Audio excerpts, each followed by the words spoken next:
how cute are these old-timey trams? I was enchanted by them and thought, man, I have to take a ride on them. After one ride, though, I appreciate the modern, clean, efficient, and air-conditioned tram cars they also have. We visited Milan, which is in the Lombardy region of Italy, in the spring, and the weather was just lovely. This is a city with great connectivity with its public transport and lots to do, see, and eat. We were in Milan for a friend's graduation and stayed in Porto Venezia, which is full of bars and chic restaurants. Additionally, we took a day trip up to Lake Como, and I can't wait to show you around. First, let's talk about what we ate. Panzerotti. This is a deep fried or baked pizza pocket. This location was near the Duomo, and we found a spot to sit and enjoy with a view while we ate, which was a really nice snack. And of course, there was also lots of pasta, risotto, pizza, gelato, and tiramisu. Just like anywhere else, you're gonna have places that have good pizza and places that don't have good pizza. Luckily, because we were with friends who'd been here, they were able to guide us to places that had better options, and so I don't think we had a bad meal the whole time we were there. So let's talk coffee. Italians love their espresso. I have found that a lot of Americans think that Italian coffee is really good coffee, but mostly locals want to pay no more than €1 for their many espresso fixes throughout the day. They don't want anything special, just give us our espresso. But for us foreigners, we were looking to explore the craft coffee scene, and Osanera was just the place. There is no shortage of historical sites to see in Milan. It is known for its fashion, but it also has history, art, and culture.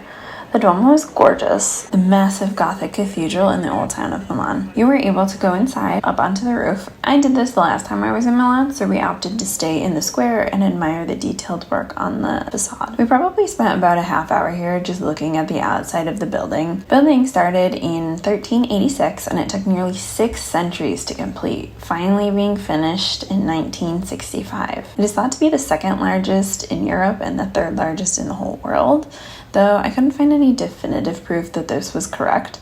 Still, it really lets you know how impressive the size of the cathedral is. With how long the construction took on this church, I'm pretty impressed with how cohesive it came out.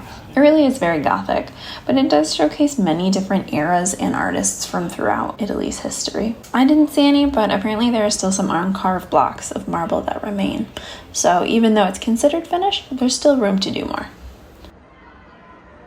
In the same square is the Emmanuel Mall, and is named after Victor Emmanuel II, the first king of the Kingdom of Italy. It's known to be the oldest shopping gallery in Italy. There's a lot of living history here with restaurants that date back to 1867 and a hat shop that's been there for 150 years. Well, I found this really cool. Shopping's not my favorite activity to do while on vacation, so we just passed through to check out the architecture and look in the storefronts. From here, we made our way to Castello Francesco. It's a medieval fortification. What we see today is the structure that was built in the 1400s, which was built on top of a previous structure that was built in the 1300s. This castle has seen a lot of action throughout the power changes that happened in this region. It was first built as a residence, then upgraded to house a prince, then taken over and used as a weapon depot, and then upgraded again to be lived in, and then used as a citadel, and then taken over by the federal military, and finally today it is used to house museums and artwork. The grounds are large and fully open to the public, but the museums are paid. So we just walked through. So this is a drawbridge, and this is a pedestrian drawbridge. If you continue through the citadel from the city center westward, you'll pass through the Pont Park. At the end of this, you will find Arca della Pace, the Arch of Peace. This gate reminds me of the Brandenburg Tor here in Berlin, which was built first, so it's possible that they took some inspiration from it. The Ambrosia Museum is a wonderful collection from the local Lombardy region. This was not one of the things that was at the top of a lot of the tourist lists that I read before going. However, I really enjoyed it. It had mainly realism style paintings from top artists from the region. Here are some of my favorites.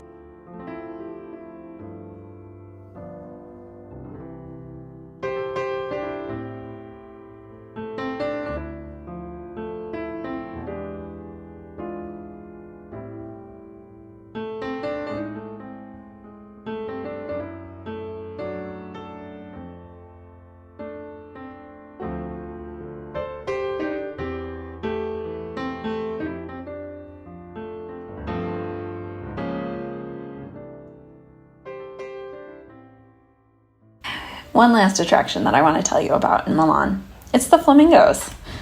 Now, this is not something that I found in my research before going, but it was a fun little surprise to stumble upon. Housed in the gardens of a private residence are dozens of flamingos. Villa Invernizzi has been home since the 1970s. It's not open to the public because it's a private residence. You can see the gardens from the street. How unique. I'm really glad we found this. Lake Como is just about an hour train ride from Milan.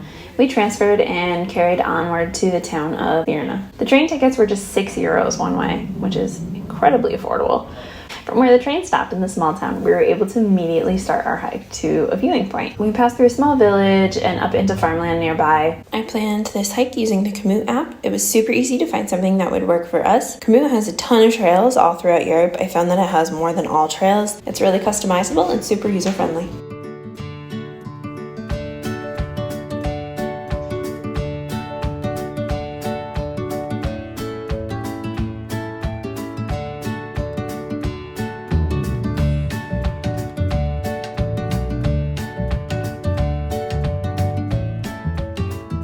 In the end, we hiked just under 6 miles with 2,200-foot elevation gain in right around 3 hours, which seems like very little to achieve views like this. From our viewpoint, we were able to see Bellagio, that town that has the famous hotel named after it. It is known to be a preferred vacation spot for the rich and famous.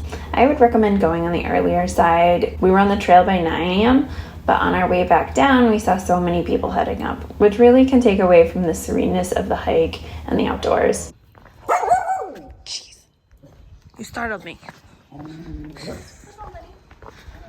After our hike, we returned to the town for a little bit of lunch by the lake and a little bit of beach relaxation. If you plan to have some beach time here, be sure to bring something soft, as the beaches are all rocks. However, the views and the experience are completely worth it. I hope that you will sometime get the chance to visit this magical area. I know that I plan to return.